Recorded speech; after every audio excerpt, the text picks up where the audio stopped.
curse is found in the power of our tongue. I'll start off with Oli Aloha. It is a word of blessing and of favor over all of us in this area, over all these that have come to help and to support. And then I'll pray in English as well. And so, that being said, this is our way of speaking forth life and love over ourselves, over our future, over our generations, over our children and our children to come. Oh, no night hala hime kale huai. E halele hua no hia naka no. Oh ho ka uno hia. E anu ine hali ane. Ho io ka hiki mai. A hiki mai no kako. O hiki punu me ke aloha. He mai, e ho mai ka uhane he mulele he, e ho mai ka malu hia, e ho mai ke aloha, e ho mai no he, aloha e, aloha e, aloha e. E kia kua mana loa loko kalangi, e no mako ka mau pula pula mamu o me ka haa hai I ke mana. E no kako, kia kua, ke ia ohana, ke ia maupoe, he noi aku ia oe e kia kua, o kaukukua mai ia kako. A mahalo nui no ke ia wahi, no ke ia maupoe, mai kalani mai. Our kind and gracious Heavenly Father, we gather before you at this time as family and as your children. And we pray, Lord, that you would usher forth your spirit. We receive that life, we receive that favor upon ourselves and upon all of these that are here to help and to support. We pray, Spirit of the living God, that you would be resident during this time, and we just thank you in advance for what it is that you are about to do. We trust you and we thank you.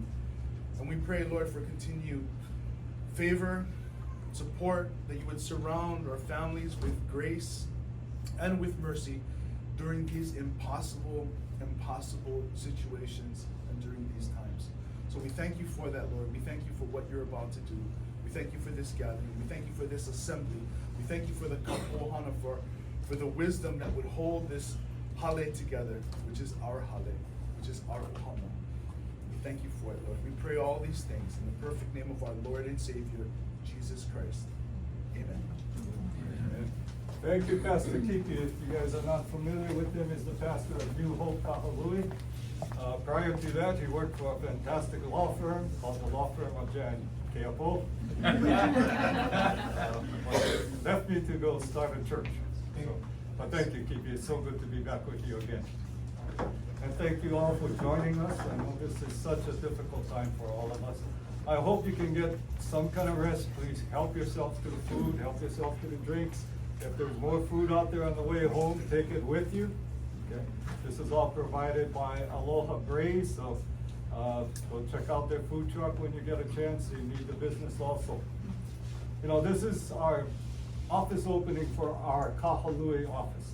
This office space is going to be exclusively used to take care and represent our fire victim clients. Many of you, most of you have been to my office in Wailuku. We're still there. Mark, Naomi, and I will still man that office. You're welcome to call us. You're welcome to come see us. But because of the volume of claims, there's going to be hundreds, if not thousands of people that need help. We needed more office space. So we have worked this place out, built this place out. We have brought in a Top Gun team to take care of your claims because, quite frankly, the three of us could not handle 300 people at one time. But with the team that we brought in, I am very, very confident we're going to do a really good job for you. And we'll get to the mainland team in just a second. But I'd like to introduce it. Mark and Naomi, why don't you guys come up here? Yeah. This is Mark Reck and Naomi Kusachi. Mark, why don't you say something? How long you worked with me? Whatever you want to say. Okay, Mark Reck. I've been here on Maui since 2008.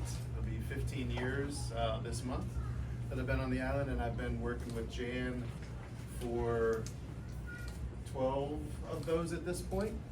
Started out with him. Personal ties to Lahaina myself. I've worked up there for many years as a bartender, and when they finally passed the bar, I actually started practicing law. So lot of folks up there. I have a lot of friends that lost a lot up there as well. So we're just trying to help as many people as we can, and having the local face is most important to us as well. Hi everyone, I'm Naomi Kusashi. I've been with Jan for 7-8 years now. We're happy to be able to help, answer any questions that you have. Feel free to give us a call. It was really important to us that we were here to support our community. So please let us know how we can help. We'll be happy to do so.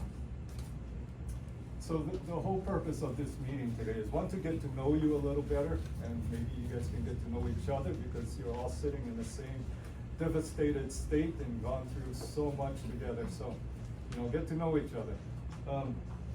August 8th changed our lives. All of you sitting here changed my life. I think many of you have seen that my family home was burned down, 2 homes on the property. Donna here was my tenant. She barely got out alive. I'm very grateful for that. But the home itself is just ashes. There's nothing there. And and so that night was not easy for any of you. It was not easy for me watching it go down on the news and the social media. And we're here to help you. I take this very, very personally. We will fight this to the very end. I made a very strong effort with Mark and Naomi helping me. We went out and searched out the best team for fire cases. And we came down to a very clear decision with the law firm of Watts Guerra and Michael Watts and his team. And so when we got to talking on the phone, Michael made very clear, if I wanted his help, he'd be here right away. He was working on the East Coast. He was in depositions and meetings, and he managed to jump on a plane, and by Sunday, he and I spent the whole day working, getting this case together. And he was out of here by Sunday night. It was pretty amazing. And it was really amazing what he managed to pull off in the next few days. We had a whole team of experts, fire attorneys, investigators, walking the ground, sneaking in actually, and getting the evidence that we needed. So we have been working this case literally from 48 hours after the fire, and every single day we find more evidence, mainly against Hawaiian Electric Company. And that's why we focused upon them first. Rest assured, that's not gonna be the only defendant in the case. We wanna work up the whole thing before we start naming people. But it's very clear that the fire was caused by the power lines. And for that reason, that's where we're focused right now. But it's gonna get bigger, okay? So I just want you to know that. And so I've been working with all of the attorneys that have been involved in this case. There's literally 60 to 100. The judge has ordered us to get together and come up with management orders because the Maui courts or the state courts has never seen a case like this. Never in the history of Hawaii is there gonna be 5,000 to 10,000 claims filed at the same time or about the same time. So the courts were not ready for it. The judge requested that the initial attorneys, myself and about 6 or 8 of us, go into a conference with him. He gave us his marching orders, so we need to organize the plaintiff's bar. So I've been working with all of these attorneys, and so have our team with Michael and everybody else. We're literally on Zoom meetings 2 to 3 times a week ever since the fire. We've managed to organize to a point where there is now a liaison council committee of 5 attorneys who will speak for all the cases. I am one of the 5 liaison attorneys selected by the group. So I will have the privilege or the work to address the court and address the rest of the attorneys, along with the 4 other guys on the committee. With this, there is going to be another committee called the steering committee. That committee is going to be crucial in strategizing the case, working up the case, and organizing the case. And I'm certain Michael Watts is going to be on that committee. So between the 2 of us being on the 2 most important committees in this group of literally 100 lawyers, we think we're in a very, very good position, okay? Because there's a lot of politicking going on. There's a lot of posturing. You ever work with 100 attorneys at the same time? That is not easy, okay? But we'll get it done. So, Michael's here for the weekend. He wanted to get to know you. He wanted to tell you what he's discovered and the direction of the whole case. Keep in mind, there's so much more that we're gonna get into as the case goes along. This is just what we have up to now. And I'm sure we're gonna get more evidence, we're gonna get more witnesses, we're talking to whistleblowers who are helping us, and I'll let Michael disclose what he thinks should be disclosed. Michael, what did you come up with? Michael Watson and his firm have handled the biggest wildfire cases in American history. Unfortunately, the biggest wildfire case now is Lahaina. That is just unbelievable. But he's handled the biggest up to now, and he's gonna take care of us through this one. Amen? Has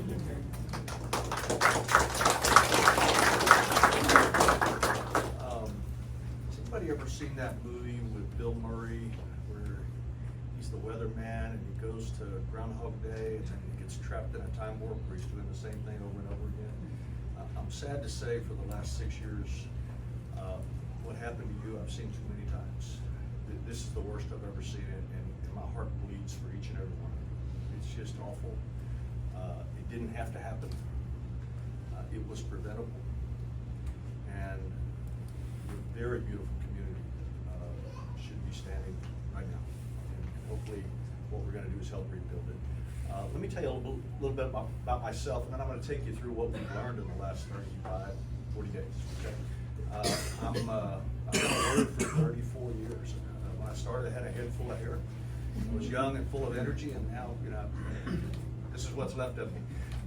I do cases that involve a lot of people bringing claims at the same time. In the industry, they call it mass tort litigation. It's a bunch of individual cases being brought together with efficiencies, okay? And as he said, I'm in the middle of a big case in New York City right now. And the judge there has got us on what's called a rocket docket, and we had to do 12 expert depositions in about 5 weeks. And it started on July 28th, and then we had one on the 2nd, on the 5th, and the 9th, and the 11th, and the 14th, and then the 22nd, 24th, 26th, 28th. And I finally finished up on September the 14th, which is why I'm back, okay?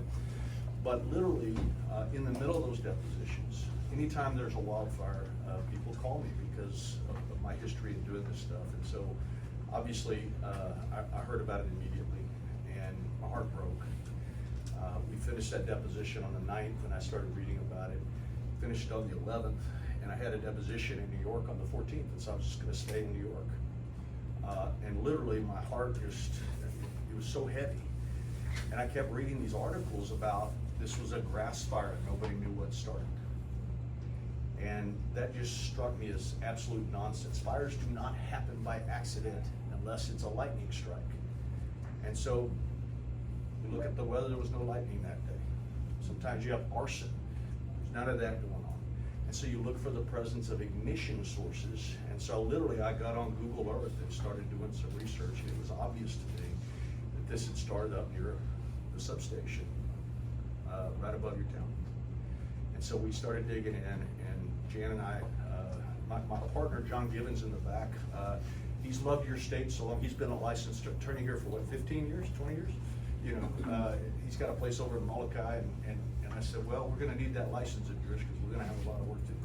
So I got on a flight from Newark, New Jersey at 9:55 in the evening on that Saturday night, and flew to Vegas, flew to Honolulu, landed at 4, got here about 7:45, and started working. And the reason it was so important that we get here is I hate when lawyers do all these advertisements 5 minutes after a meeting. I don't care about that. What I care about is you've got to preserve the scene.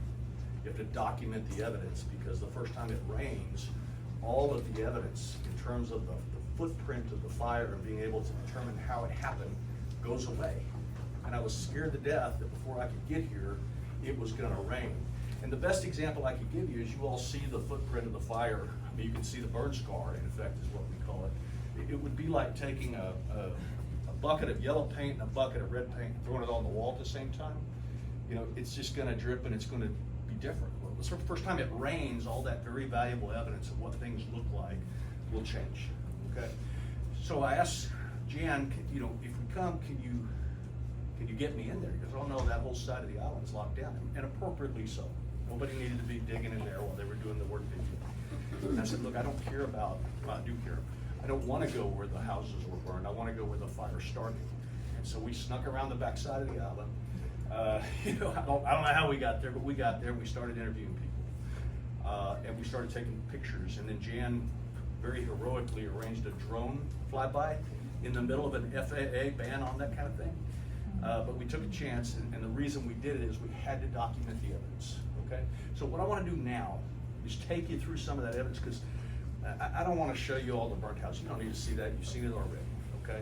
But it's very important that you understand what happened, not only for your own peace of mind and you know, not closure, but understanding, but for you to understand that look, I've got a lot of the country's most powerful and important cases.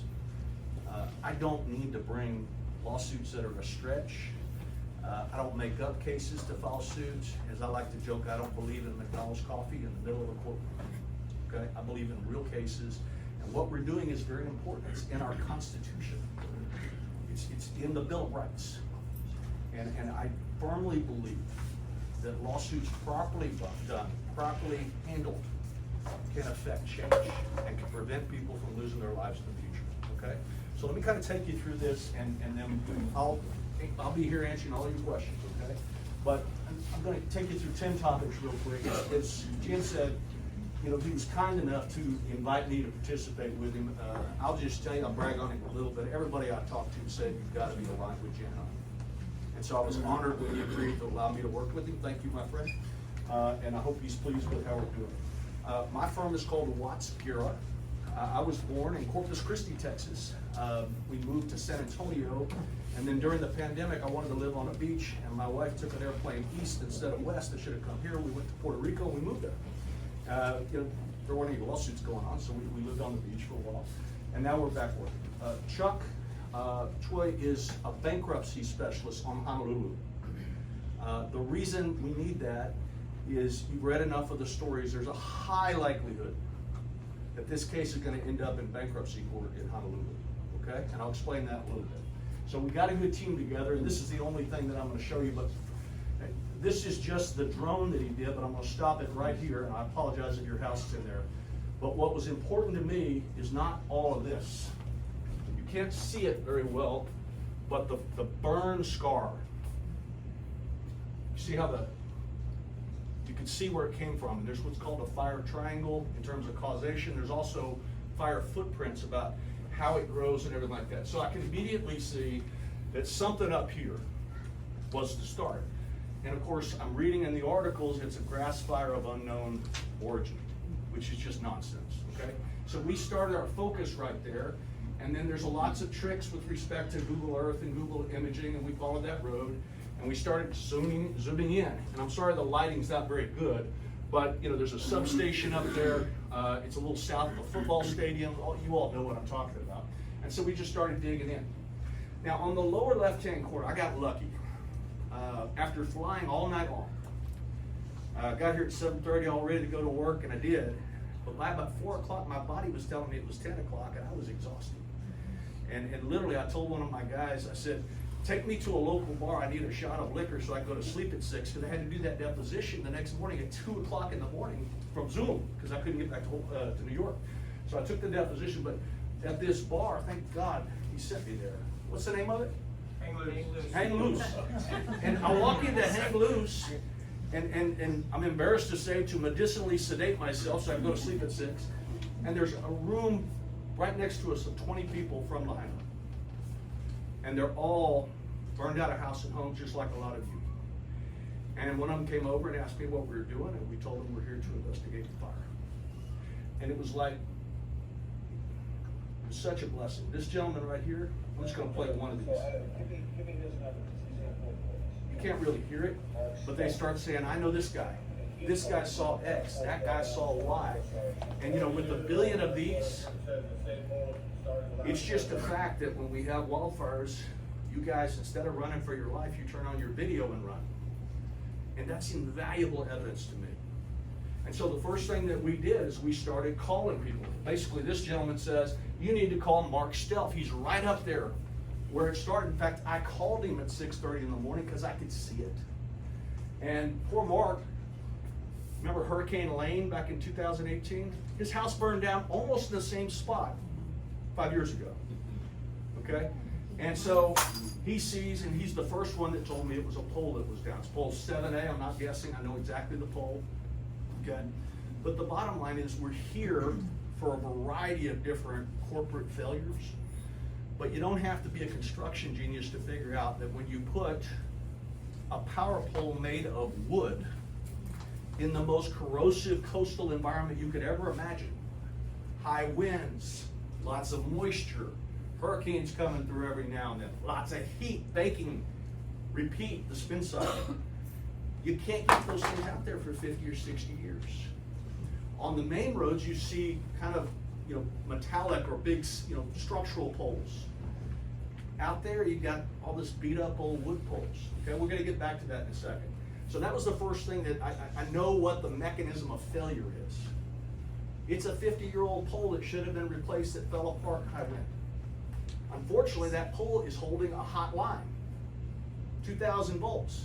When the pole collapses, the line hits the ground, it's arcing, you have an ignition source, okay? So that's what happened, and that's what started. My buddy Christian Archer over here in the back, thank you for setting all this up, guys. They're with, we do all these fires together, and I send them in like SWAT teams to try to figure this stuff out. You should have seen this office 3 weeks ago. It was a dump, but they got it all cleaned up for you as soon as we rented it. So this is our new home, and we're happy to be here. But they went up there, and he started interviewing this guy named Patrick Corrigan.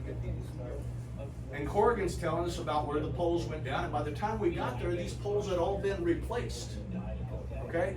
So that's a pretty good sign that we know what snapped because they've already fixed it. All right? Then we kind of took that and we started saying, okay, we know that fires happen when you have the presence of an ignition source. How do you prevent that ignition source? Well, if you've got overland, power poles, you've got to make sure the poles don't snap in high wind. Is it the electricity's fault that there was high wind? Yeah. They knew that there was going to be high winds. You get 5 or 6 hurricanes a year. That is foreseeable, is what we call about it in the law. Hurricane Dora was 500 miles to the south. It wasn't even a direct hit. But this grid was so poorly maintained that it wasn't able, it lacked the strength to withstand what is very predictable and foreseeable winds, okay? The gusts were up to 80 miles an hour. You don't need me telling you that. You lived through it. You remember. All of these fires happen in this scenario. It takes a perfect cocktail of low humidity, high heat, so that the ground's baked. You need high winds to knock something over, okay? And then you need a poor infrastructure. I've seen it in 2017 just above San Francisco. I saw it in 2018 in the Camp Fire where they burned down the town of Paradise. 84 people. I used to think it was the worst fire in history. It's just been replaced. We saw it in 2019 in the Kincaid Fire. We saw it in 2020 in the Zog Fire. I'm leaving here tomorrow to go do a meeting with the Chief Executive Officer of Pacific Power in Oregon, where they burned down half of Oregon in 2020. In Southern California, in Arizona, it's the same thing over and over and over again. And it's so predictable. And it's so preventable. So high winds, so we know that. What's a public safety power shutoff? You shut the power off when you know you're gonna have a problem, okay? Now, this is a controversial thing a decade ago. Let me tell you what I mean. In 2006, San Diego Gas and Electric had a failure, burned down a big portion right next to San Diego. They got sued. Said, well, we don't want to be sued. Why don't we turn the power off when we're going to have these predicted high winds only like once a year, maybe once every 3 years. It's an inconvenience. You as the customers don't like it because the ham in the refrigerator goes bad, but you would rather have your house than your ham. And so throughout the time since 2008 in California, there's been a lot of regulatory work about the circumstances under which you can cut off the power and now you should cut off the power. And it's kind of the standard of care. Everybody knows you have to do this. But Hawaii Electric is a publicly traded company. They have to file what's called SEC reports when something goes bad. They filed an 8K report about 10 days after this fire. And so we pulled all these downs, and part of what they said is a power shutoff program is not part of Hawaii Electric's high wind management protocols. That is not acceptable. I have been in the file cabinets of every utility across the western United States. Every one of them have documents talking about why you need to do this, okay? So the fact that they didn't do it is not an excuse. It's something they should have done and didn't, okay? All right. Of course, they've been criticized. You've seen the articles, and I'm not gonna, you can't hear it because we don't have the mics, but you know, everybody knows why you shut the power down, okay? Trust me when I tell you, I've got file cabinets full of documents why you need PSPS, Public Safety Power Shutoff, okay? And the fact they didn't do it is a problem. All right, but I always believe when I do these cases, I only want to do them if I can prove that the utility company's equipment was the ignition source. Not just that they didn't shut the power off, but it was their equipment that sparked the fire. So we start the night before. I know there's a variety of fires up there. I'm gonna call them the upcountry fires, and I know there's 3 or 4 of them. But you know, the bottom line is that to me, for purposes of your case, if you're from Lahaina, it's an alarm bell going off. They had prior fires, trees falling into lines, stuff that was happening 10, 12 hours before the fire that claimed your town. So this is just an alarm bell, okay? They got a lady up on, up in the middle of the mountain, Rivers was constantly complaining about videos of low-hanging lines and trees and fighting them because they don't maintain the lines. And it's just a big no-no. As I like to say, God put the trees there first.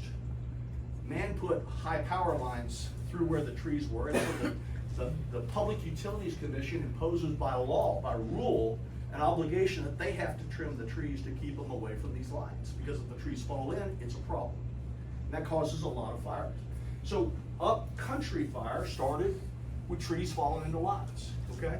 But it's important because look how much before your fire it happened. It happened the night before. This all electronically goes through a signal system to one of their control rooms, and so they know that whatever Hurricane Dora was doing was of sufficient magnitude wind-wise that they were gonna have a problem. After all, if your grid is falling apart up here, there's no reason to believe anywhere down here is gonna be any better. So we've got this fire, 10:47. The power goes off, the generator kicks on, restores power. There's a video. A lot of you all have read about this. There's a lady at a bird sanctuary up there that talked to the Washington Post. This is the security video. She's a very nice lady, and you can see up in there, right there. Anytime a tree falls into a line, you'll get that kind of brilliant light, okay? And that's important because 12 hours later, we're talking about the fire that started at 6:39. We've got a lot of your neighbors giving us evidence, and I'll take you through a little bit of that, okay? All right, so the bottom line is that they know 12 hours before, there's a bright light, it's an arc flash. Utility grid faults were the source of the ignition for multiple wildfires on Maui, 12 hours before, which makes this the world's best PSPS case. This didn't hit them cold, they had 12 hours. Okay? All right. So Jennifer Pribble's going to be a very important witness. Now I'm going to skip through that because most of you all are here about a fire that took place 12 hours later. Let's talk about that. Okay? In addition to having the fault sensors, all of you were getting reports on the radio. This road's closed, that road's closed, this school's closed down, whatever. I mean, not school in the middle of summer, but you get my point. So there's all sorts of alarm bells going on. Now, why is that important? The Kula brush fire near Olinda Road, they order an evacuation at 3:45 in the morning. Okay, still a lot of time. There's all sorts of public notice, shelters being opened, evacuations due to dangerous fires, road closures. There is no reason at this point that they should have allowed the lines to stay hot, okay? All right, there's me and Doug, we're up there, and, you know, they're repairing all that stuff, but I'm really just trying to figure out, physical proximity, what can they see, this kind of stuff, and it's very important. So let's get to August 8th. What do we know? Again, because I wanted to medicinally put myself down, we found all the witnesses at the same bar. It was remarkable. And literally, they were on the phone calling their buddies. The buddies were texting me videos, sending me all this stuff, and it was the most wonderful 2 hours of my legal career in terms of investigating the case. And I did it right in there with Doug Boxer on my side. It was just unbelievable. And by the time we left there 2 hours later, we'd interviewed a whole bunch of these people. We had a bunch more on the phone. We had people send us videos left and right, up, down the middle. Now, I'm gonna confess something to you. That day, I was so tired of reading about press accounts how this was a grass fire of unknown origin. I leaked every one of them. I sent it to the Washington Post. I sent it to the New York Times. I sent it to the Wall Street Journal. I sent it to Bloomberg. So the whole nation would know that this silliness that they were pumping out, it's unknown how this started, was just nonsense. Okay? And we'll talk about what happened there. But these four are MVPs because they literally gave me 2 hours of their time and were calling all the neighbors, and we just have more video than I've ever had in a case like this. So your fire starts with the winds exceeding 40 miles an hour. Then we go back to the detection fault system. This is important. For your fire, there are faults between 2:44 and 3:30 in the morning. Okay? Why is that important? It shut the power off. We got multiple witnesses, and John Gibbons and I were up there this morning. He's pointing out this lady lives in that house, and that's where that call came from, and this kind of stuff. So we're putting a puzzle together. But the bottom line is that there's a woman named Leah who wakes up at 3 a.m., sees something. She's looking back towards the Hawaiian Electric substation, sees the big flash of light. Okay? You're going to get that flash of light whether a tree falls into a line or a pole snaps and it hits the ground. Okay? So we know that something untoward happened about 2:30, 3 o'clock. Both the fault sensors and this woman's account. Okay? So we go back onto, and we're trying to figure out where everybody is. And we're laying that on top of Google Earth. And I know at this point, I haven't even landed on Maui yet, but I have a pretty good idea this is where it happened. Okay? So we focus our efforts on that area, and I'll explain why.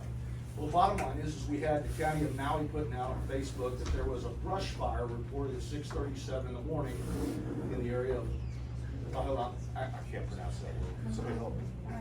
There you go. And so that was consistent. We kept digging. Originally, I thought it was up at the substation. We learned it's not. It's further down, and so we know where to look. So we're focused, and we're reconstructing. All right.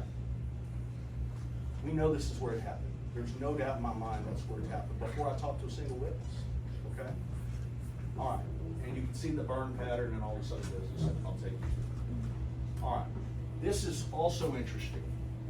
You remember we got one of the guys at the bar put somebody on the phone. It's a broken pole. So we immediately get some satellite imagery immediately. And they happen to snap a shot. This is a couple days after the fire, and there's a truck replacing poles right in the location where the witnesses are telling me a pole fell. So we're on to something. And of course, we send all these to the Washington Post, the New York Times, everybody, so we can get them to quit lying to us about what's going on. Okay? And so all this becomes very persuasive very quickly. It lines up like a glove with Christian Archer's interview of Patrick Corrigan, and so we're able to put together all the pieces, okay? All right, so we write up a lawsuit, and let me tell you why I filed a lawsuit for Jan as the plaintiff, even though we're working together, okay? There's gonna come a point in time, if they declare bankruptcy, and I think they will, that there's another group put together called a tort claims committee. And that committee is of clients, not of lawyers. And so I wanted Jan on that committee as our leader, if you will. And so he and I made the decision, and thanks for taking one for the team, Jen, but that he needed to be the lead plaintiff first off, so that when we put together that committee, as we're representing everybody, we're not only in the room, but we're in charge of the room, okay? Okay, so we're rocking along, we're interviewing folks, everything's working out. This is what the press hasn't grabbed yet. I am convinced that in addition to this being a PSPS case, they failed to shut the power off, that in fact that fault at about 3 in the morning led to the power going off, and some idiot turned it back on about 6:10 in the morning, okay? There is a basic rule in wildfire cases.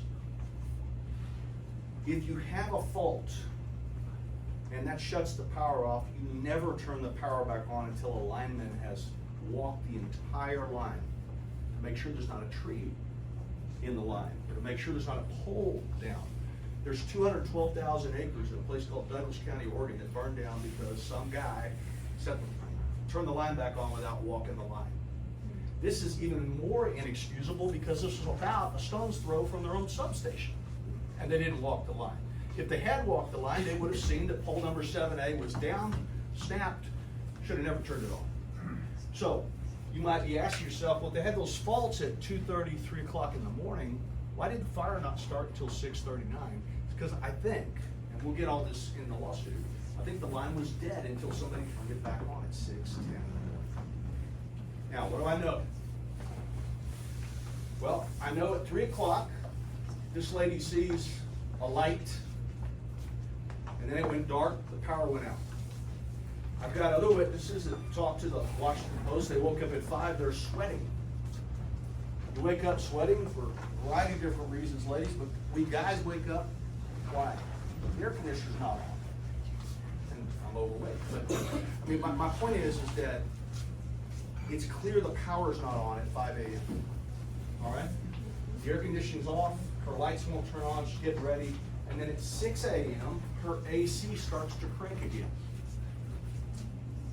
That was probably 6:10 in the morning, okay? So all this is fitting pretty well together. There's 2 other residents, so remember, their system's coming back online. That doesn't happen unless somebody turned the power on without walking the line. So that's boo-boo number 2. Number 1 is you got 60-year-old poles that you should have replaced. Number 2, somebody restarted the power without walking the line. And we know what happened at 6:39. How do we know that? Well, one of the guys at the bar puts me in touch with a guy that you've all seen his video, and I'm gonna show it to you here in a second, who at 6:39 goes on Facebook Live and posts his video, and God bless that guy. If you know him, congratulate him, okay? All he's doing is he's showing what's happening. And so Shane True, one of our heroes, goes out on his roof, near where the road is. He's working on some roof stuff. He hears a sound from a nearby power line, okay? I hear a pop. That pop that he heard is a hot line hitting the ground, arcing. It's like striking a match over and over and over again, okay? So he hears that. It's like a fuse. It blackened the ground at the base of a power pole and began to ignite nearby yards. It was precisely the location where the fire began that eventually engulfed your town, okay? There's Shane True. This is his video on the bottom. And I don't want to show you the first part of this, I'm sorry, I'm just going to get you back to the second part where it shows the video. New York Times has done a really good job on this. This is live right across the street from my house. That's Shane True's video, a lot of you seen it. Freaking power line just went down. I talked to him from that bar. He sent it to me.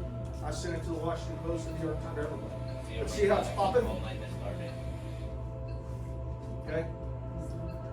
That is because a power line, I mean a power pole snapped, the lines are down, they're just hitting the ground, and they're striking it like a match. Okay? All right. There's a book written by the lady named Catherine Blunt. She wrote an entire book about the PG&E fires.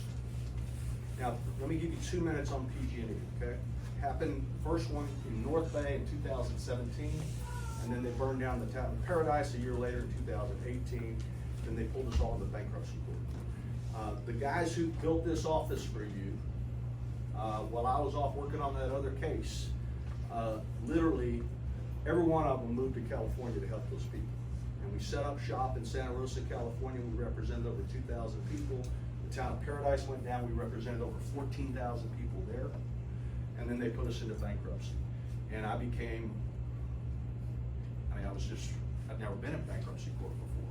But now I know more about bankruptcy than almost anybody because there was so much on the line for these people.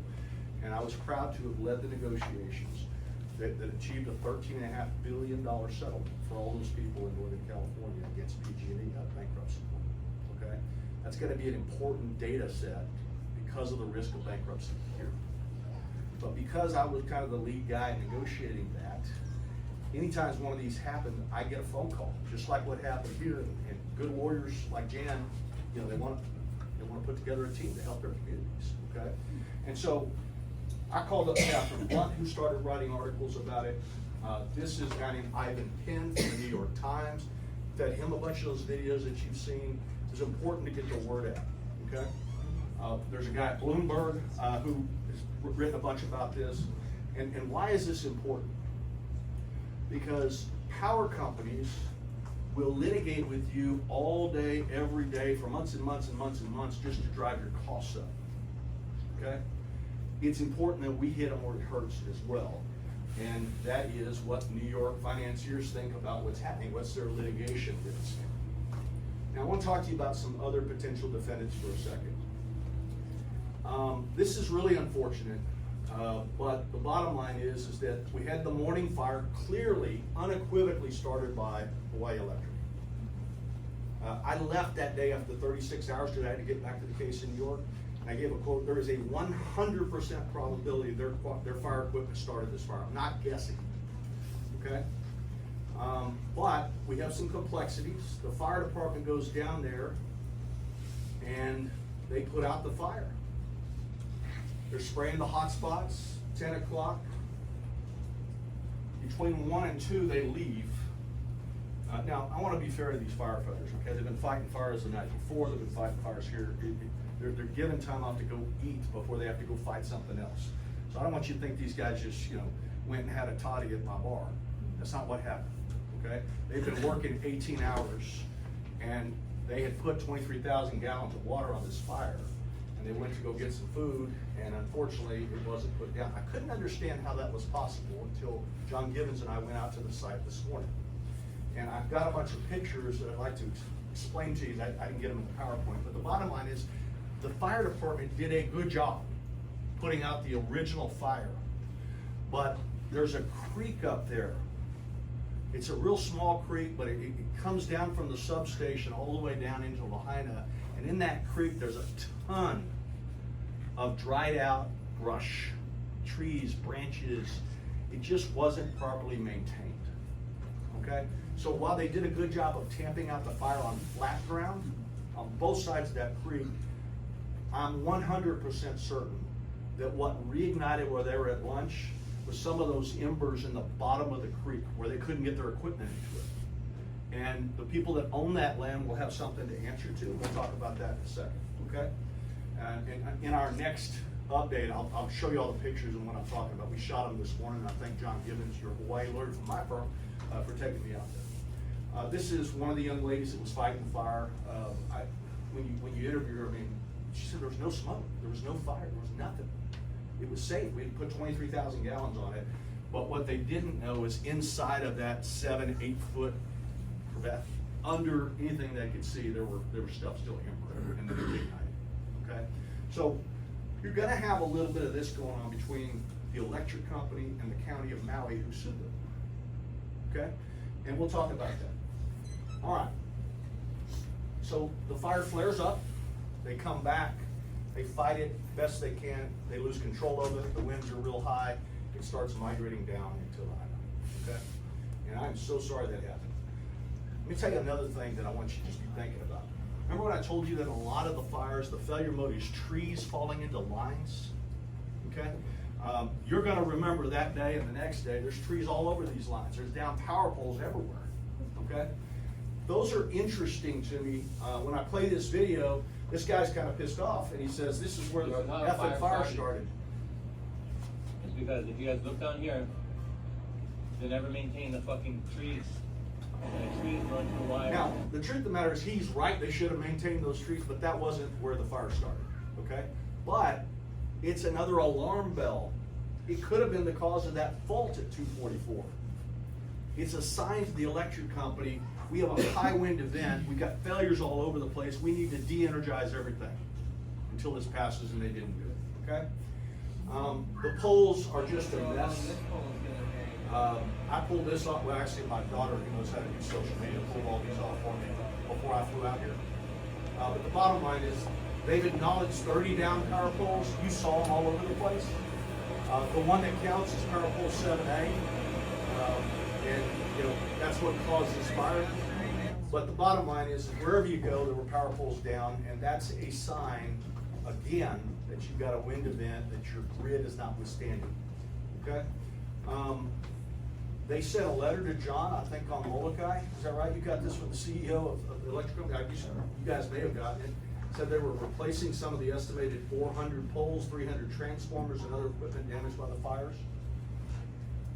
It's a little too late, okay? It's just a little too late. One of the reasons I'm leaving on Sunday is I gotta go to Portland to negotiate a wildfire case with Pacific Power in Oregon. On Tuesday, I gotta go co-chair a seminar where I'm talking about your fire to a bunch of lawyers in Lexington, Kentucky on Tuesday and Wednesday. And on Thursday, I will be in the U.S. House of Representatives Committee on Energy and Commerce, frankly feeding questions to Congress people to ask this CEO, why the hell didn't they do the right thing? And so you'll want to watch that. I think it's at 10 a.m. Eastern. It'll be a live feed. She'll be in there taking questions. You can be sure that those questions came from yours truly, among others, okay? I want some answers, and I don't want to wait around for, you know, a bunch of silliness. So she's gonna get put on the spot. It's Thursday at 10 a.m. Eastern, which is 3 a.m. here. So you set your recorder, or you can watch it the next day, whatever you want to do. Okay. All right. The fire progression. I'm not going to show you a bunch of burned out houses. I've learned don't do that in these meetings. Okay. But what I do want to say is this: you've read a lot about the non-native grasses. And you know, the pineapple plantations that shut down, they brought in these other grasses, and isn't that the cause of the fire? You know, in 2018, after the town of Paradise burned down, President Trump went over there and he messed up and he called it the town of pleasure and was roundly criticized for it. But one of the things he said is, you should have cleaned the floors of the forest. And at the time, I thought it was ridiculous. But the more I learn about this, he has a point. Okay, and that is that fires require an ignition source and fuel to feed the fire. Okay, these grasses are the fuel that feeds the fire. Now, whether somebody in a torch system is going to say you got to clear out your grasses, I think you're much better off focusing on the ignition source. But what John and I realized this morning is the Bishop Estate, or one of its entities, owns the land where this happened. They literally in 2022 built a firewall to protect those houses from fires. That had 3 in the last 4 years on that very area. What they should have done is gone and cleaned up that creek. Because I mean, it was just a big pot of energy waiting to be burned. So we'll talk to them about that. But the bottom line is, you're gonna hear a lot about the grasses. We're gonna focus on that creek, because that's why we're here, okay? If they get brought in, it's gonna be for failing to clean out the fuel sources in that creek, not grasses generally. You know, we'll go from there. The destruction, I'm not gonna, you know, I know this sounds terrible, only 97 people died. I mean, how can somebody say that? And if you're one of the families that lost a loved one, I'm so sorry. It is the most devastating fire in American history. Frankly, I'm relieved that it's not 500. It was looking like that for a while, but it's just awful. We still have 31 people missing. Your folks are doing a great job. Your government's doing a good job. You know, but as to those death cases, it leads to the obvious question, why didn't the town siren go off? Now, I'm gonna be honest with you, I think your governor's done a hell of a job. Okay, I've seen these a lot, and I think he's on top of the game. But literally, I think I was on Chris Cuomo, some national deal where they asked me about the fire. And they get on there and they want me to talk about this siren going off. And I said, you know what, back in 2017, 34 people died in Santa Rosa, California, because some guy in the Sonoma County bureaucracy said, I don't wanna sound the alarm because it'll cause a panic. So instead of getting 4 hours notice of a fire that was coming their way, they got 4 minutes, and people get trapped on roads. That's what happened here.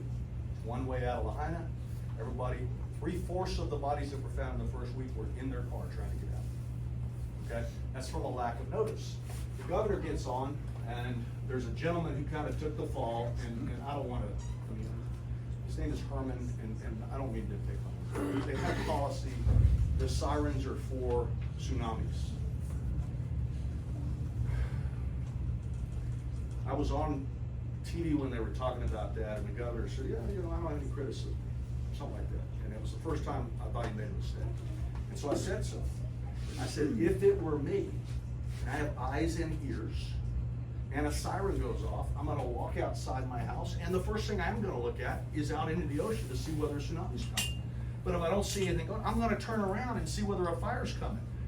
You know, and this guy says, if we sounded the alarm, everybody would run towards the hills right to where the fire was. It's ridiculous. Okay? I would like to know, if the fire's coming, I'll go jump in the water. That's what you did. If it's a tsunami, run for the hills, but give me the choice.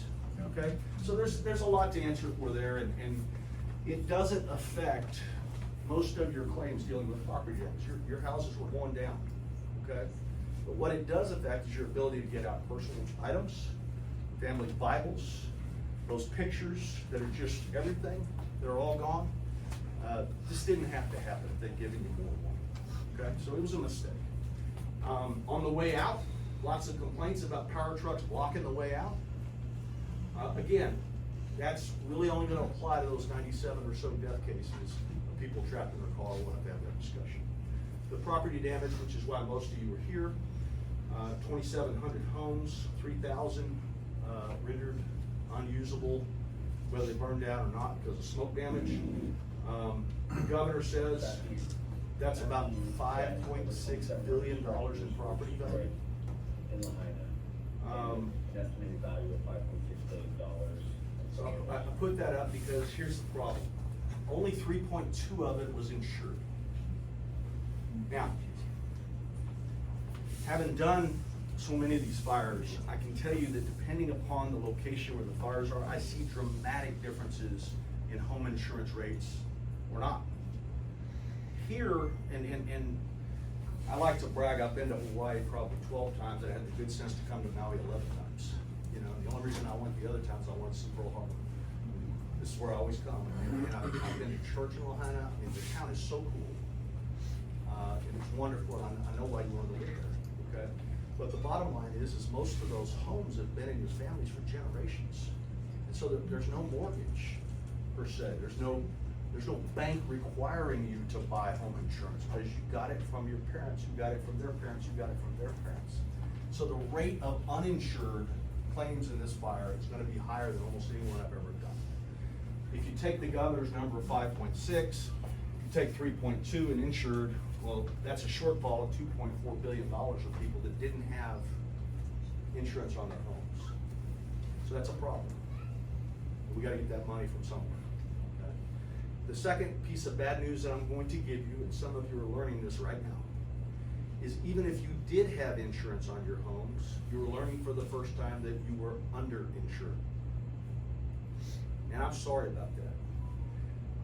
Before I learned my first wildfire case, you know, I never looked at my homeowner's policy. Not once. My business wasn't even insured for this kind of stuff. I mean, I just did what they were required when the bank makes you do something, you do it, you sign it, and that's that. Okay, there's all sorts of little traps in there. Some of the insurance policies say, hey, it's just the value of the house the day before the fire, not the cost to rebuild it, which is 40% higher. So even if they fully pay it, it's not enough money to rebuild your house. A lot of them have little traps in there, you know, contents insurance, all the stuff, all the birthday, Christmas, you know, anniversary presents that pile up over 30 years that is the fabric of a home that burned with the structure. Those have a monetary replacement value, but these insurance policies have artificial caps. You may have $500,000 worth of stuff in your house and it's capped out at $200,000. Where's that extra $300 gonna come from? This is what we do, okay, and I'll take you through that. The governmental entities, there's a law firm from Dallas, Texas that I'm good friends with. They end up representing all the counties. They file suit to get the county's money back for lack of taxes, cost of fighting the fire, you know, whatever it is. And that happened here. They filed suit. I've spent the last 5 years before this far working on the opioids litigation for a bunch of counties in Texas and the like. So I knew this was coming, and there's the lawsuit that Maui County filed. Now, here's where I don't want you to be concerned. This company, when I was putting out video after video after video, they said, hey, our official policy is we don't comment on litigation. That's all they would say, which was great, because we got to frame the deal. When Maui County sued them, they were very publicly defensive. They said, hey, you're the one that let the fire start again. And I mean, did it immediately. So now all of a sudden we've got this going on. We'll see how that breaks, okay? But the bottom line is that it's good for you that they're having that fight, because what tends to happen in these cases is there's only so much money. And it's like a game of musical chairs where there's not enough chairs. And we don't want you to be the one without a chair. So if the insurance companies come in and sue and take a bunch of the money, if the governmental entities come in and take a bunch of the money, and there's not enough money to rebuild your houses, that's not a very good deal. People don't know this, but in the PG&E case, they settled with the insurance company for $11 billion, took all the money. And we had to take stock in the company we were suing just to get the money to rebuild all these houses. It ended up working out fine, but that's not gonna happen here, okay? All right, causes of action, what does that mean? That's the legal theories where Jan and I use Hawaii law to file suit. I won't tell you what all these are, but this is government taking your property, they have to pay you for it, and the courts construe these government sanctioned utility monopolies as requiring that they pay you. Okay, there's no law in Hawaii, but we've played it. We've won this in multiple states, same constitutional provision against government taking a private property. Negligence is the failure to do what an ordinary person or company would have done under the same or similar circumstances. When you're one of 2 companies out of 36 on the west coast of the United States that don't use a PSPS, it's an example, okay? Reasonable companies replace poles that are 60 years old in a highly corrosive environment, another example. Reasonable companies walk the line to make sure the pole's not down before you restart the power, that's a third example, okay? Those are all negligence.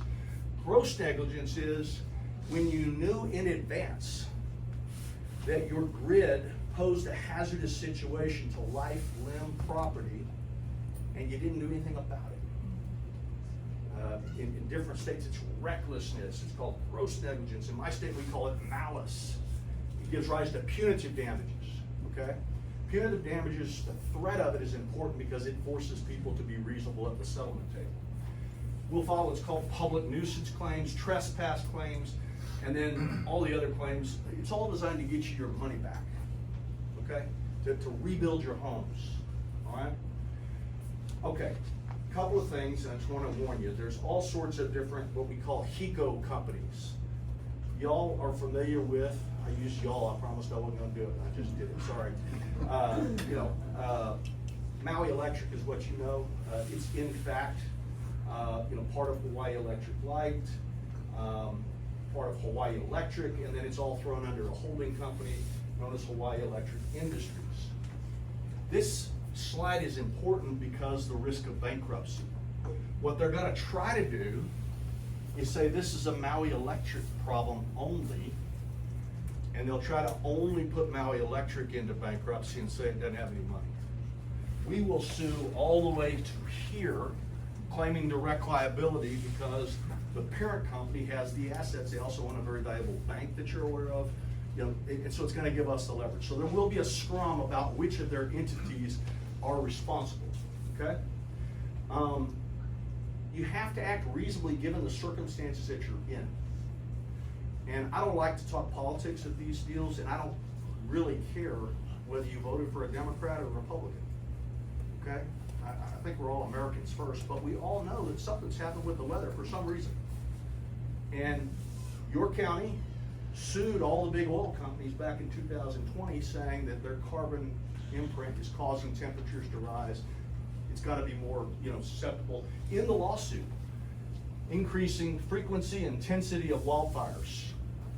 So all of the paper, all of the knowledge here on the island of Maui in the last 5 years has been talking about wildfire risk. It's everywhere.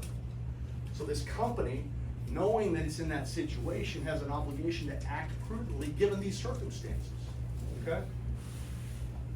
The punitive damages facts are just tremendous. What I'll tell you is this. We went back, and this was on the flight here. In an airplane with access to the internet, I'm pulling down documents like you wouldn't believe. And the bottom line is since 2012, in California, there have been a series of wildfires. And a lot of technology has been developed about how to prevent it. Because they don't like paying out $13.5 billion. They don't want to ever have to do it again. And I don't want to ever have to bring another lawsuit again. Okay, I don't want to see this again. But there's all sorts of things that we have learned in California years ago that you're not allowed to put your neck in the ground and be, pretend that you're not paying attention because you live in Hawaii. Okay? This company did that. Their file cabinets show all sorts of notice. They had integrated grid planning, resilience working group meetings in 2019. Their major vulnerability was wildfire hazards. Here's their biggest problem, is they told the Public Utilities Commission of the state of Hawaii that they needed to do certain things to make this electrical grid safe given the conditions that we live in. And they said, this is how we're gonna spend the money. And there's a version of this document back in 2018 that says we're gonna replace all the poles that need to be replaced between 2018, 19, 20, 21, and 22. It's in the plan. Some genius in the corporate boardroom decided to save a few shekels by doing what's called deferred maintenance. You push into next year dollars that your budget said you should spend this year on replacing poles. So your profit looks bigger than it would have if you spent it on replacing poles. The corporate bonuses are higher, the stock's higher because the income's better. Everybody's happy except for those of us that have to live with a 65-year-old pole. Okay? Now, this is hard to see, but here we are on Maui, critical pole replacements, okay? This is 2021, this is 21, 22, this is 2023, 24, 25, 26, 27. Somehow that 5-year plan to harden the grid was pushed back 5 years. And all that was spent in 21 and 22 was $16,439 under engineering. And you'll see that same number over and over again for 7 or 8 different things. What that means when I get them under oath and deposition is they took one guy's salary and allocated a fifth of his or her time to think about doing pole hardening, to think about doing tree vegetation, to think about changing the transformers. So they didn't really do anything other than allocate one guy's salary to thinking about stuff. We get into 2023, they're spending a little bit more money on thinking. Maybe they got 2 or 3 guys thinking about it. But there are no materials purchased. There's no install labor. So they didn't get around to hardening or to replacing the poles yet. They're just thinking about it. We can see that because in 2024, all of a sudden for the first time, they're spending money on materials and install and going to spend more as we go to 2028. Cases come down to something that are very simple. This is the case. That's why your house burned down. It's back in 2018 when the largest wildfire in Maui's history, because of winds from a hurricane, burned down 9,000 acres. That's a big alarm bell, you got a problem. They immediately say, okay, we're gonna harden all the poles, 18, 19, 20, 21, 22. And then deferred maintenance, deferred maintenance, deferred maintenance, deferred maintenance. This is why your house is burned down, okay?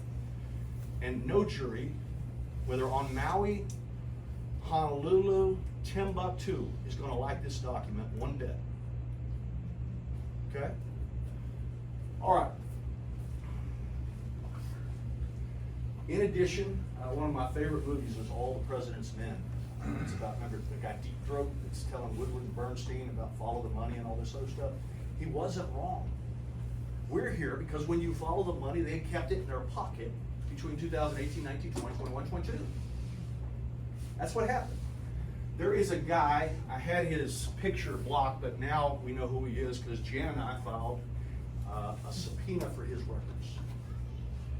One of the reasons I fundamentally believe you come and do these meetings, you haven't seen me on TV, you know, with wheelbarrows full of money and I'm gonna be the lawyer that does it. That's not the way we roll. I meet with people, we talk.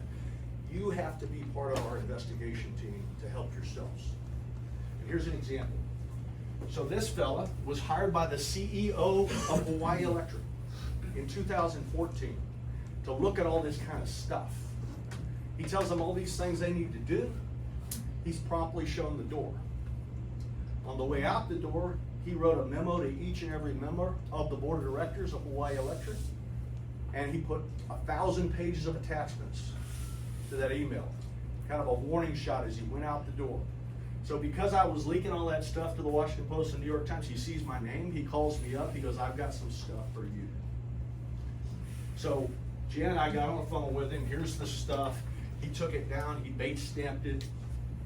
We subpoenaed it because there's a certain way you have to do this in dealing with whistleblowers, and we'll take his deposition. There was an article about Jan and I subpoenaing him, and we got a call from another lady who we're gonna meet with right after this meeting. And so my point is that there's all sorts of people who were in contact with this utility, tree trimming companies, contracting companies who were supposed to do the poles that maybe had a contract to do it in 2018 and saw their pole contract canceled. You know, we're looking for this kind of stuff. So my big request is before you leave here, you get Jan's number. If you know anybody like that, okay? This is no different than the hard work that these two gentlemen did in taking down a president. Okay? It's the same thing. So we need that hard work. We need your eyes and ears. Okay? And we're just, it's like drinking out of a fire hose, the number of people that are trying to help us, which is great. And we'll keep working on it. Okay? All right. We're almost done. We're having a little scrum about where the lawsuit should be. There's some class action lawyers in California that I've never seen in any of these fire cases. I don't like criticizing other lawyers, but I've never seen them before. It's the only thing I can tell you. And on a Saturday, right when Janet called me, we're flying down here, there's a class action lawsuit filed, and they want to represent everybody. And I said, well, these people haven't even hired you. But they're, oh, we're class lawyers, we'll represent everybody at class action. That's not the way it's going to work. Each of you make your own decision about who you want to hire as a lawyer, if you want to hire as a lawyer. Okay? To show that they didn't know what they were doing. These guys who've never been in a fire case before, as far as I can tell, filed a lawsuit involving the biggest fire in Maui's history in Honolulu. I mean, I don't know. I better stop before I say something I don't want to say. It's just, that's not cool. Okay, so Jan and I immediately, and that's one of the reasons we filed his lawsuit so fast, so we gotta get this thing pushed back to where it's Maui-based. Maui jury should hear this case. You shouldn't have to get on a plane to go to Honolulu to pursue your lawsuit. That's ridiculous. Okay? Fortunately, in the good work that Jan's done, everybody's kind of agreeing this thing's getting consolidated over here, as it should be. Okay, but this really kind of set me off a little bit. I mean, I just couldn't believe they did it. Okay. You have state courts and federal courts. There's jurisdictional reasons you have to be in one versus the other. This will be in state court, in Maui State Court. We know who our judge is. Jan's practiced in front of him forever. By all accounts, he's excellent. So everybody's pleased. Okay, so we won't be in federal court, but we may end up in bankruptcy court. So let me tell you about that. I spent about $36 million working on the Northern California wildfire case. Representing 16,000 people is expensive.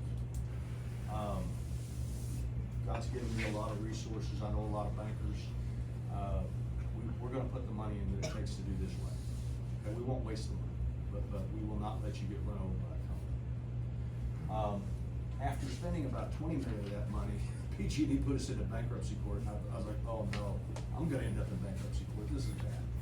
It's not bad, okay? If they file for bankruptcy, don't have a panic attack. We know how to do this, okay? In a certain way, it can speed it up, all right? So I'm just warning you that if they declare bankruptcy, you're gonna read about it. I want you to remember this meeting, hey, that lawyer told me this is not gonna be the end of the world. It's not, okay? We know how to do a deal in bankruptcy court. We did it in California, okay? If they file in bankruptcy court, there are no bankruptcy courts on Maui. There's one bankruptcy court, one judge for the entire state of Hawaii, and he's in Honolulu, and we'll talk about that in a second. As Jan mentioned, we've gotten all the lawyers organized. I've been doing a weekly Zoom call. Jan gets on, I get on. We invited every lawyer on Maui. All the other mainlanders that say they represent somebody, we invite everybody. And it's about 45 minutes, an hour long, once a week on Fridays. And we do weekly calls to compare notes. We're all hooked up via listserv, so we can email together. We're sharing information. That's good, okay?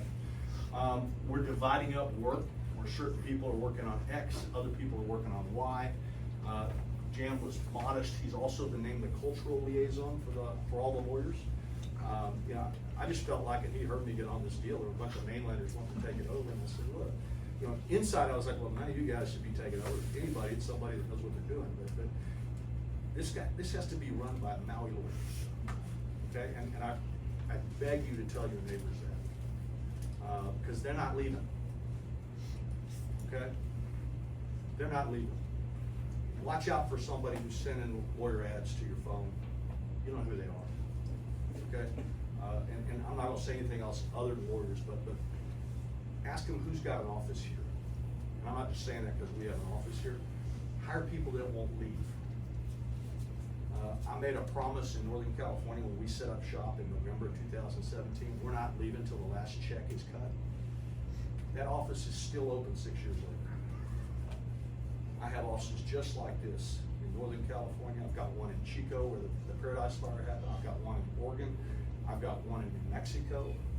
We were about to open up one in Colorado when your fire happened, and we came out here instead. This office will be open until this job is done, okay? It has to be done right. This lawsuit is so important. I've watched devastation destroy entire communities and create a regional recession. I've seen it in oil spills. I've seen it in all sorts of mass disaster, big pollutions, entire town shut down. It does not have to happen. And more importantly, I made a commitment to my friend Jan that we're gonna do this right for his community, born and raised in that town. And I thank the good Lord. My wife, by the way, is a minister, just like the gentleman. And I was like, God, I wish she was here. And I've been to church a lot. I mean, it just breaks my heart. And it's so important that this job gets done right. So we'll do it. But I want to talk to you about bankruptcy before I leave you, and I'll open it up for questions. Okay. About 7 years ago, this company almost got bought. There was a company called NextEra Energy that offered to buy it for $4.3 billion. The Public Utilities Commission turned that sale down, so it didn't happen. That gave me a good idea about what the valuation of the company was, what a willing buyer would pay. So I'm assuming an asset value of $4.3 billion as of the day of the stock. Here's the problem. And I didn't do this on purpose, but literally that day where I first met Jan, I mean, we've been talking on the phone, but literally we sat at the Maui Seaside Hotel and got to know each other. I was honored that he decided to trust me enough to work with him, and it's been nothing but glorious. And I got Naomi out of it and Mark out of it, and it's awesome. But literally, I got a call from a Bloomberg reporter that was calling me about that other case. He said, hey, Ed, what are you doing? I said, oh man, I'm out in Maui investigating this fire. And he says, well, I heard it was a grass fire. I said, no, it's utility. And I literally gave him a quote, all the evidence, videos, witness accounts, burn progression, utility equipment remaining, points to Hawaii equipment being the ignition source of the fire that devastated Lahaina. And he put it in the paper on a Sunday. Didn't even know he did. I'm out here in my bar talking to all the witnesses, collecting all the videos. I leave here Monday morning. I did the deposition at 2:30 in the morning, and I left that Monday at 7 o'clock to go back. And his story got picked up by the New York Post. And then by Monday morning, that's what happened to the stock. And I promise you, it was just me talking to a reporter friend that I was friendly with and telling him the truth. But the market freaked out because they were believing that this was a grass fire of unknown origin. And all of a sudden, the value of the company got cut in half by one lawyer giving a quote to a buddy. I had no idea. Now, why is that important? So this stock was at 35, it went to 20. It's since crashed down to about 12.50, okay? What that is the investment community realizing that the load of bull that they were selling at the start is not in fact true. And there's a saying in Texas, believe your lying eyes. When they watch Mr. True's video, that's not a grass fire of unknown causes, right? It's right there. And so the company is in trouble. They got debt, they have bonds, they have what's called loan guarantees. There's all sorts of things that happen if they don't hit certain economic markers that result in breaches, which could put them into bankruptcy. This is the judge. His name is Robert Ferris. Everybody I've talked to says he's excellent. He's giving, there's a seminar at the end of October on Honolulu that a bunch of us will be at, but everybody says he's just outstanding. He knows what he's doing. If we end up in bankruptcy court, trust me, it's not necessarily a bad thing, okay? All right. Jan was kind enough, when we did our deal about how we were gonna work together like that, I told him, I said, Jan, I think it's a 90% chance they're gonna go into bankruptcy. He said, well, take part of my fee and give it to, and we called around and literally, he very selflessly said, find the best bankruptcy lawyers, because we're gonna end up there, I want my people taken care of. Okay, so we did. And Chuck Choi, he's outstanding, everybody knows him. There's a bunch of national bankruptcy guys that are all calling Chuck, wanting to be the national guys. It's just a big lawyer feeding frenzy, okay? But we've got a bunch of people that know how to do this in bankruptcy court. We've been sharing experts. This gentleman is named Michael Schultz. I've used him as a fire cause and origin expert as far back as I can remember. I mean, I know I had hair the first time I used him, and I haven't had hair in a long time. But I think he is the world's most renowned fire cause and origin expert. Every big fire ever, he's hired by somebody to investigate it. The first World Trade Center bombing, remember the one in '93? He got called in. Remember the Branch Davidian thing in Waco, Texas? There was a big scrum about whether that fire started with the ATF lobbing stuff in or them setting an arson. He gets called into that. Refinery fires, hotel fires, every one of them, every state in the union. And the reason is when he was in his 30s, there's kind of a Bible that teaches everybody how you must conduct fire cause and origin experts, and it writes it down. And all the stuff you need to do when you're doing an investigation. And he was on the committee that wrote it. And so his credentials are impeccable. What can you expect?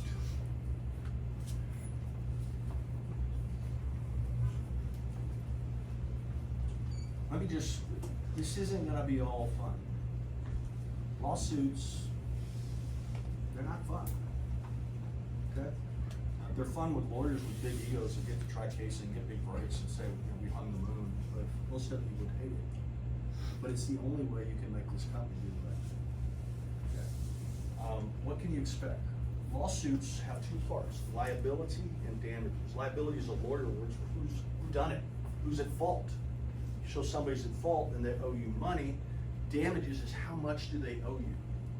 And you can't just show up. It's not like what you see on TV where people are coming up with wheelbarrows and telling them to fill it up. That's not the way it works, okay?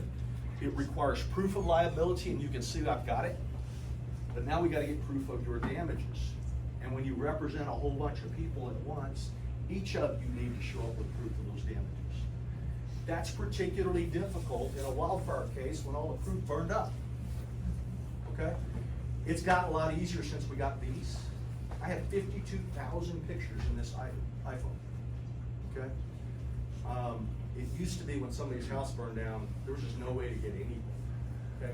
We've developed some proprietary databases and processes that are gonna help you recreate that proof from scratch. We've done so many fires. I think Christian told somebody that I think we've represented 22,500 fire. I don't like to call you fire victims. You're gonna hear me call you fire survivors. Okay? Because we will survive this. All right? You will get through this. But we're gonna show you a process. Just a couple of things. We developed a proprietary database just for wildfires. And it's kind of a checklist. You know, when pilots take off, they have to go through a checklist, make sure they don't miss anything. We do the same thing, okay? Because I don't want to crash your plane. We'll go through and prove up your homes and vehicles, personal property, trees and outdoors. Anybody's got an injury, obviously if you were lost anybody, I'm so sorry. But we know how to do that as well. Lost income, and then if you have any video, I want it because it relates to the general liability case, okay? We put all that into a database. Every single person has their own case, but it all goes into one database.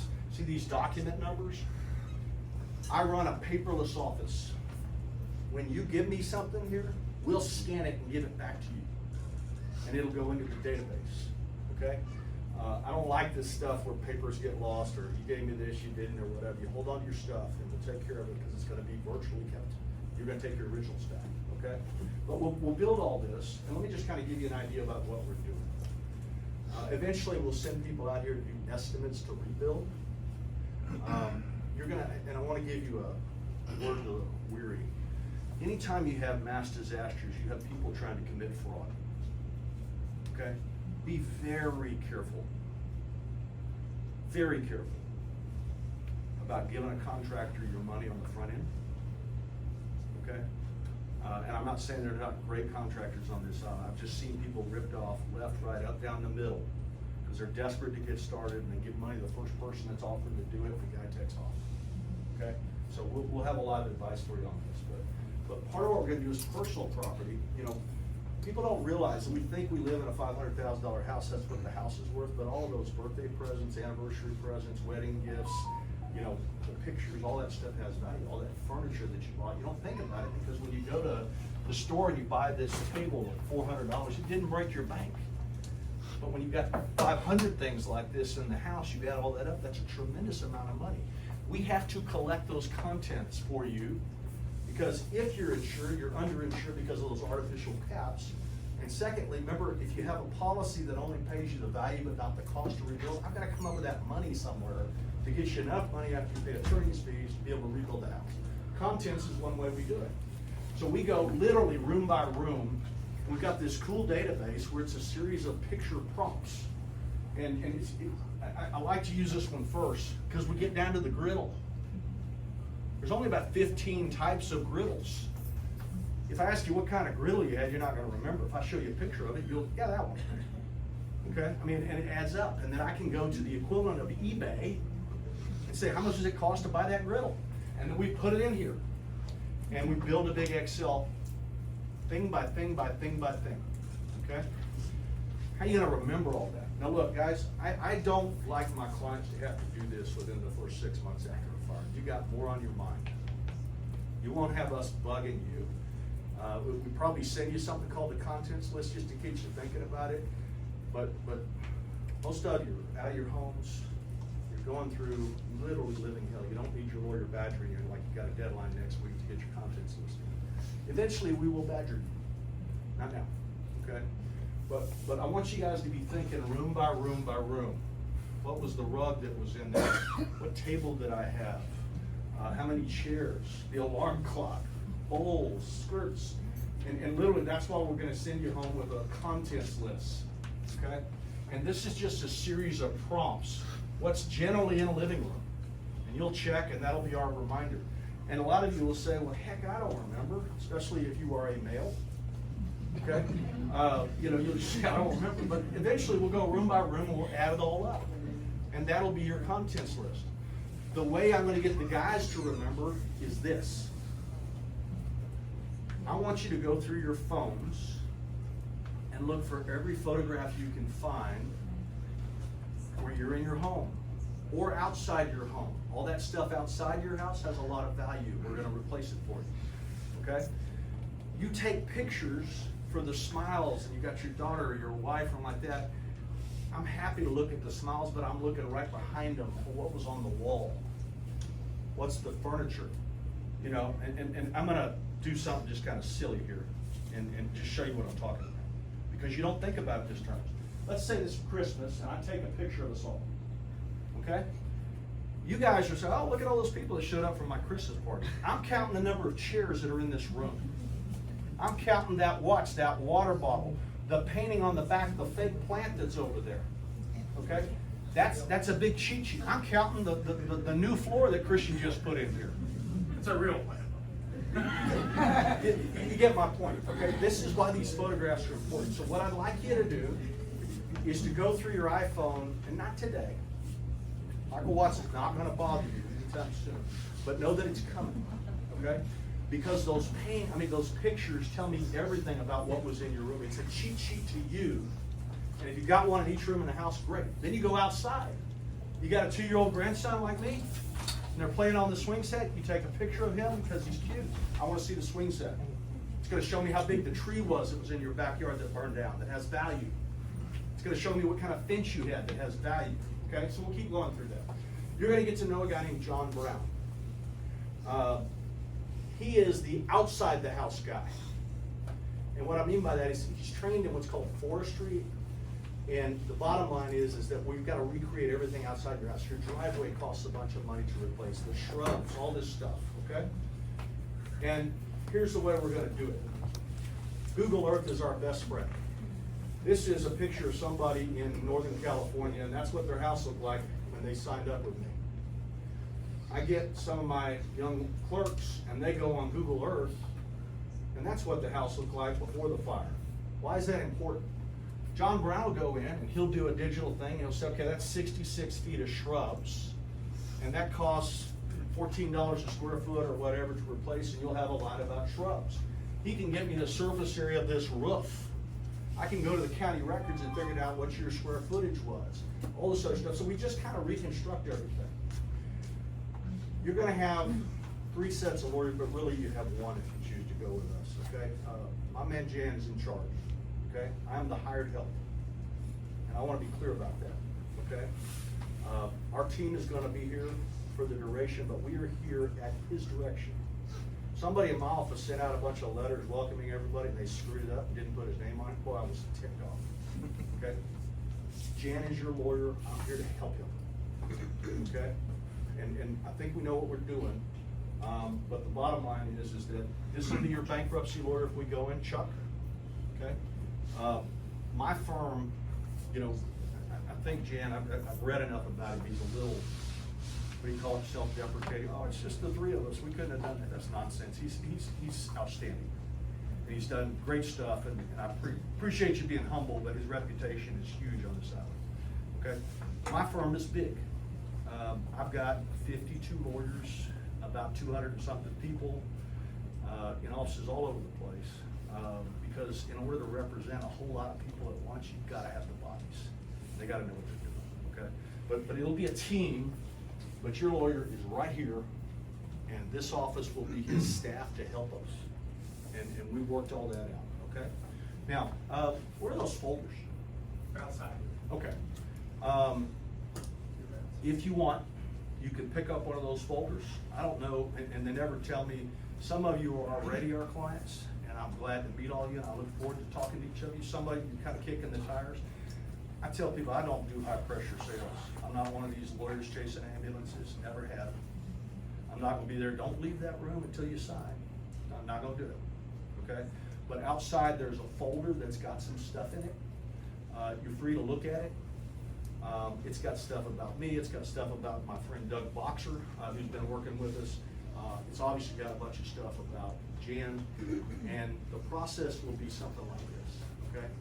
As soon as you choose us, if you do, as your lawyer, and I am not telling you, you should go to all the other town hall meetings too if you want to, okay?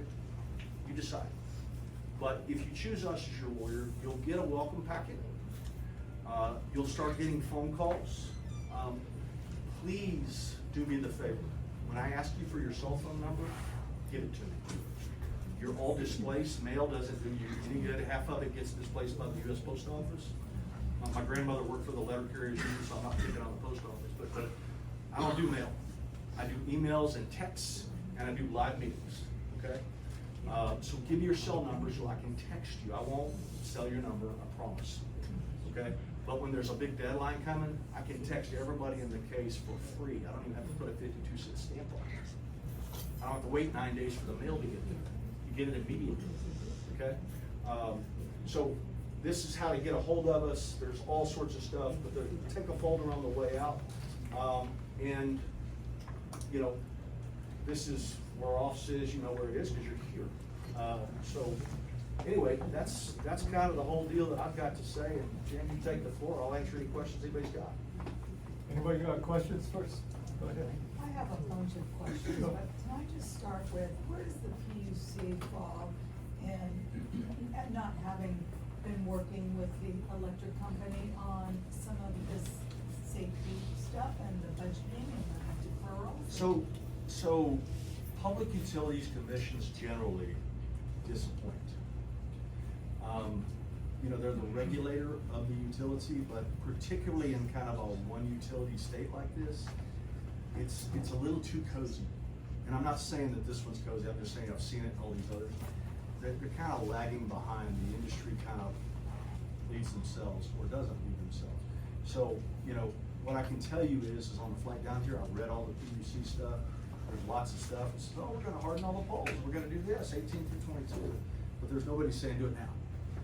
You know, it's just like a permission slip. And the reason they want that permission slip is the PUC gives them a permission slip. They can charge you as rate increases to pay for it. Okay? But something. So the PUC is It ain't great. a government agency. Yes. And isn't there some culpability on there? Yeah, there always is. The bottom line is that the PUC is gonna end up being our ally. They already called Chuck, for example, asking, hey, can you get us a bankruptcy lawyer? We know this thing's going to bankruptcy, the PUC wants to be represented. They'll be part of the solution. When this thing happens, and I'm talking about a resolution, it'll probably be inside of a bankruptcy court proceeding. And it's gonna require, the deal that we did in California is so complex.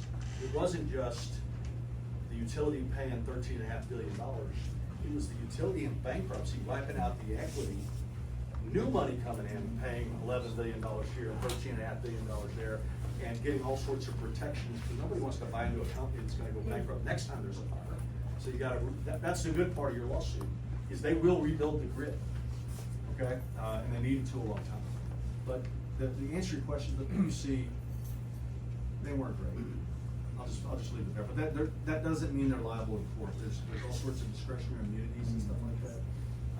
I wouldn't be in favor of suing the PUC, even though if you ask me on a stack of Bible here, I think they've got some culpability.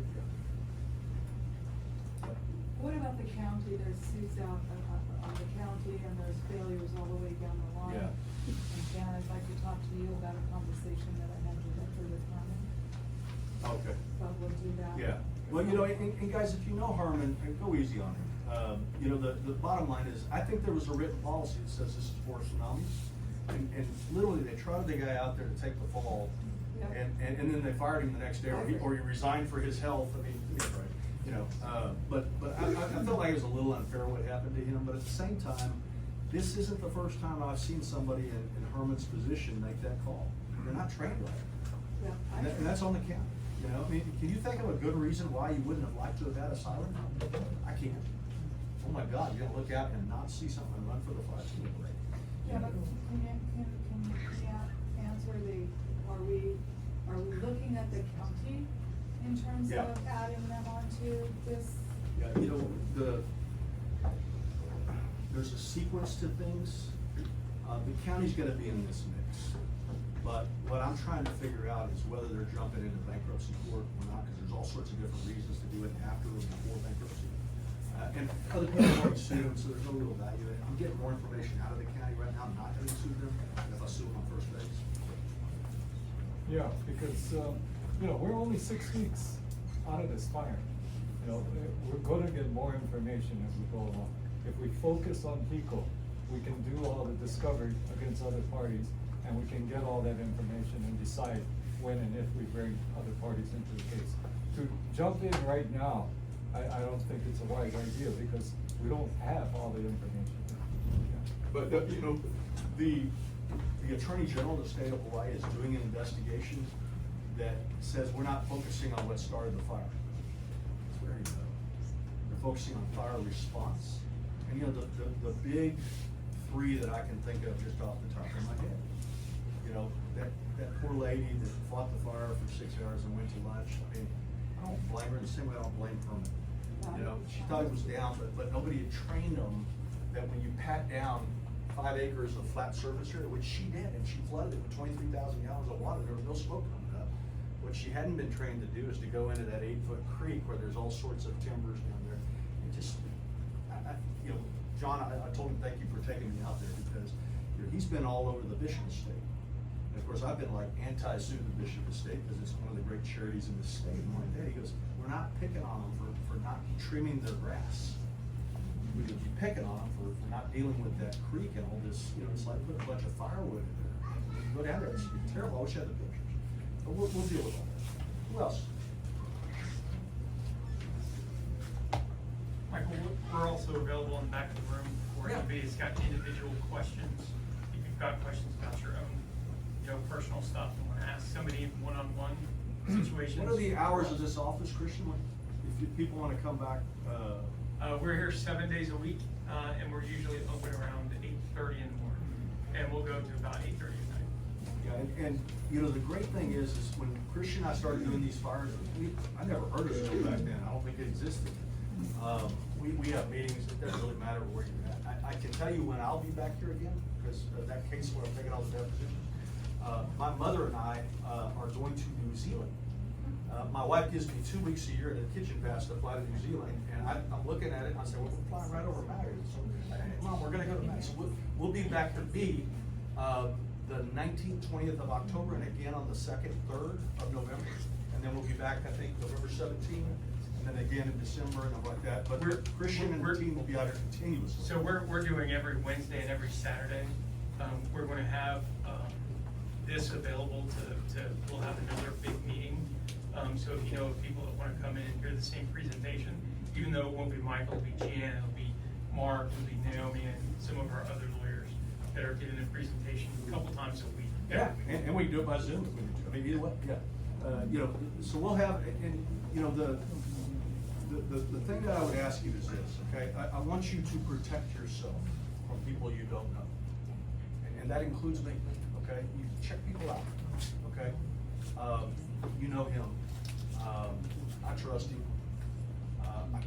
He chose me, but I choose you back, you know? And that's important. And then if you want to go to another meeting, go to another meeting, but make sure that if it's a mainland firm, they're going to be here. Where's their office? Do they promise to stay?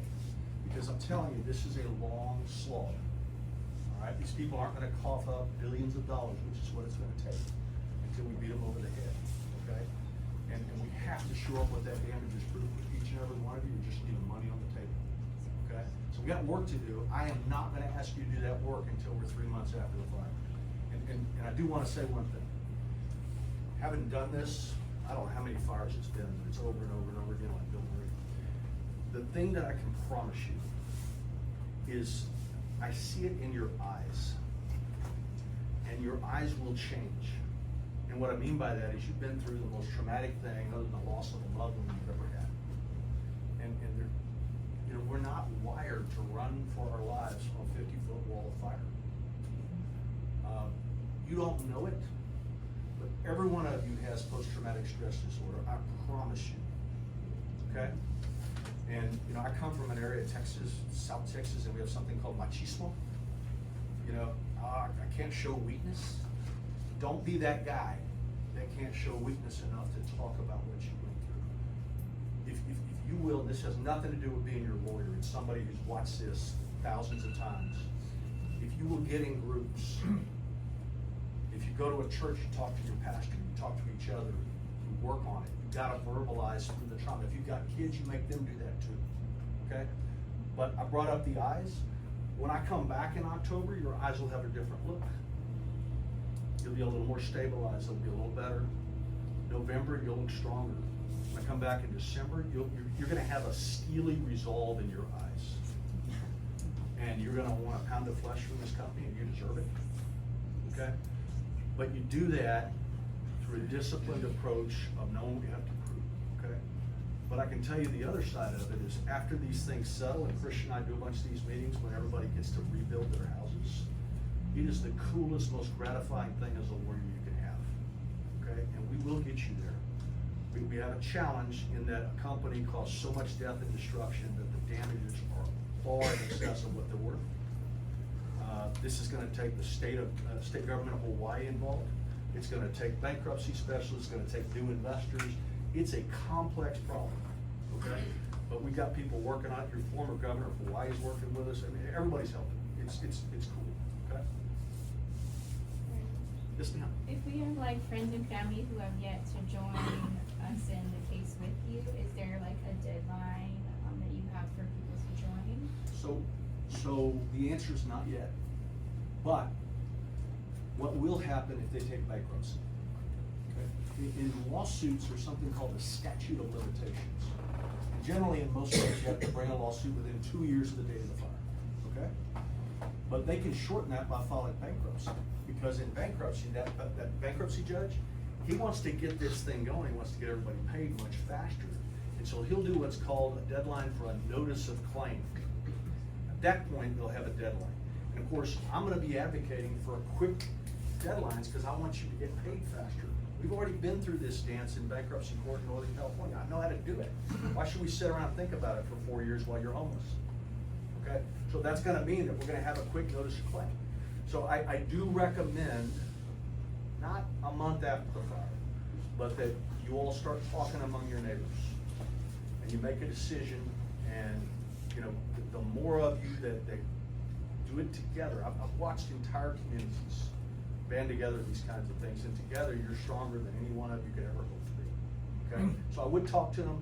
I'm not one of these lawyers that does the scare tactics. Oh my God, if you walk out of here without signing my contract, you're toast. It's bullshit. It's nonsense, okay? But at the same time, it is good to get started from this perspective.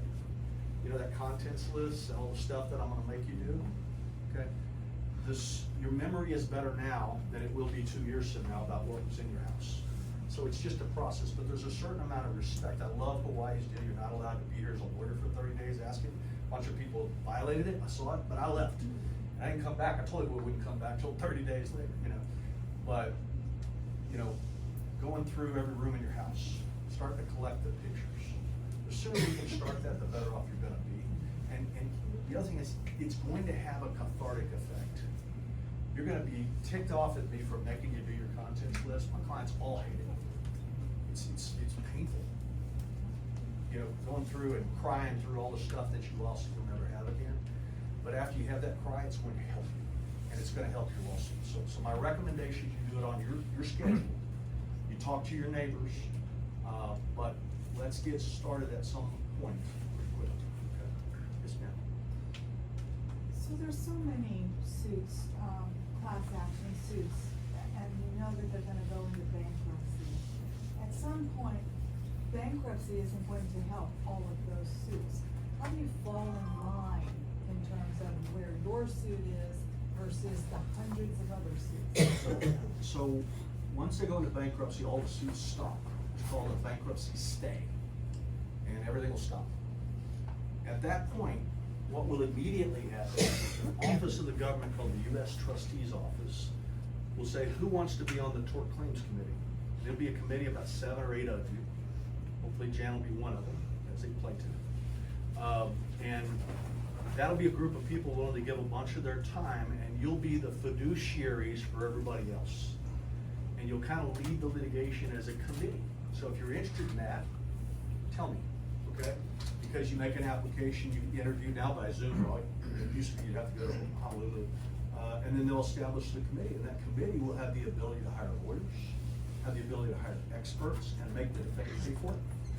It's a very important thing, okay?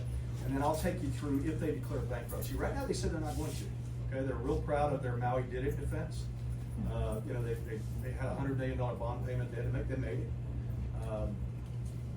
If I were them, I would go in time. This is gonna take a legislative solution when the legislature meets, like, in January?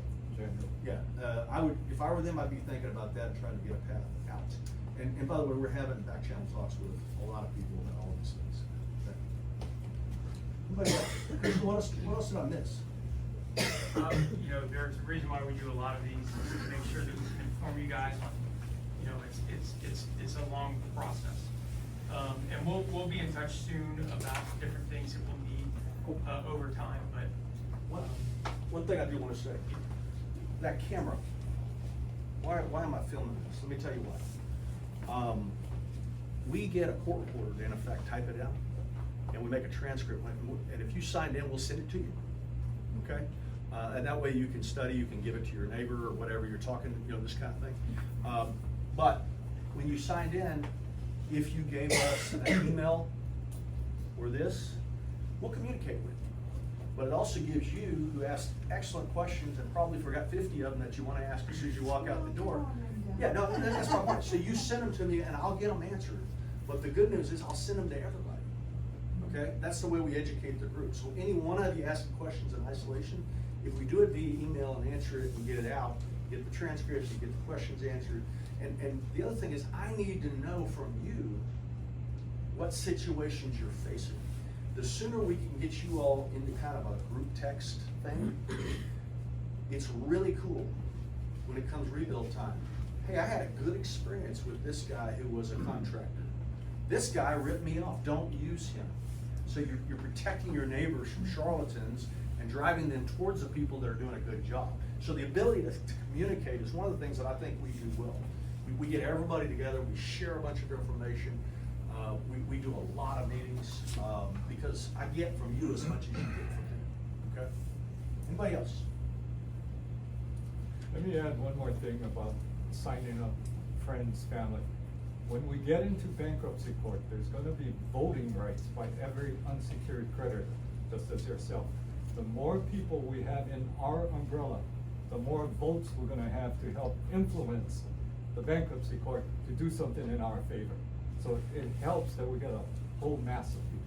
Yeah, no, he's absolutely right. And again, I'll say it once, I'll say it again, you know, I'm not gonna beg you to sign up with me, but if you decide to, talk your neighbors into it too, because that voting power is the reason that I controlled the PG&E bankruptcy. And there could have been a lot of bad things, but Christian, I mean, we signed up 16,000 people with all those different databases, but every one of them had a vote. I knew they couldn't do a deal without it.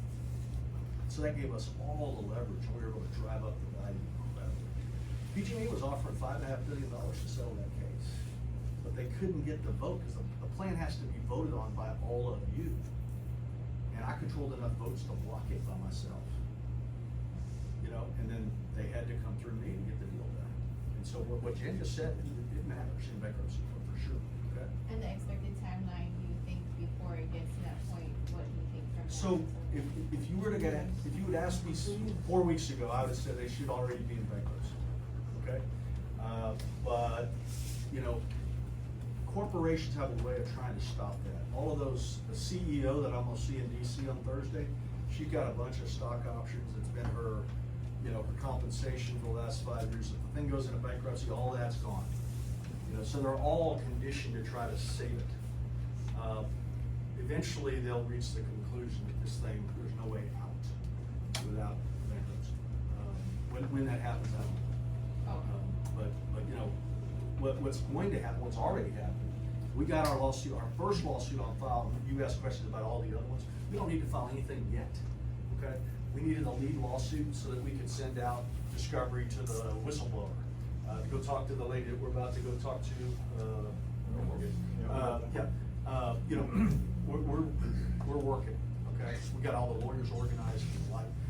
But the key is what we do well is we communicate with our clients repetitively. And we will send you a lot of updates. I mean, literally, a lot of times, like, probably what'll happen is if you sign that, Thursday, you know, I'll be in front of the United States House of Representatives, and I'll give you a little, hey, this is Michael Watts, your lawyer, you know, we met last week or whatever. The CEO just testified, and she said X and Y and Z. And then I flip that over to Christian's team or whatever, and they send it out as a text to every single one of my clients. You get a little 2-minute video excerpt from me about what happened at the house. You know, or I'll give you a link about how you can watch it. Just little stuff like that. I don't bug you. You know, I don't, okay, watch this 35-minute video of Michael talking. No. But just enough where you know that things are happening. Okay. Yeah, the only other thing that I'd add is make sure to follow the texts and the emails. And if you need for us to communicate with you in any other way, please let us or any of the staff know. Because we'll also do meetings like this where we have experts dealing with particular things like insurance or very specific fields. We'll bring experts in, we'll have meetings like this, so you can come in and ask questions. Again, one more time, if you need a one-on-one meeting where you want to go through some of your own stuff, please let us know, and we're happy to schedule that too with our staff and the lawyers to make sure that you're taken care of and that you're fully informed kind of on all of the above. We almost had Mike Schultz here today, but he's coming in tomorrow. But that's an example, you know, where you get to talk to the fire guy, he can explain it all to you. You got a pretty Our good. water expert is on the ground already. Yeah. Doing samples, a guy named Bob Bocock, you know, testing the water and all kinds of things, so. Okay, anybody else? I know we're going long, I don't wanna keep everybody here. All right, well, thank you for coming and thank you. Yeah, couple things. One, please understand that every major wildfire law firm in the nation, well, not everybody, at least 6 of them called me to be their lead counsel. I chose them. Oh, congratulations to you. I think that was the best decision, and just look at this. This was a warehouse last week. It's amazing. So know that about this team. One other You do floors better than anybody. One other factual thing, we're talking about deferred repairs and maintenance of the poles. I just so happened to have sued Maui Electric about 25 years ago about their poles falling. Their poles fell in front of the Lahaina Civic Center, if anybody remembers that. Hit 2 cars, injured 2 people very badly. I represented them. I brought in the experts 25 years ago to tell them that their poles and the grid was no good. 25 years later, it's still no good. So by the way, his 2 clients from that, or whoever, they'll end up being critical in those witnesses. Yeah.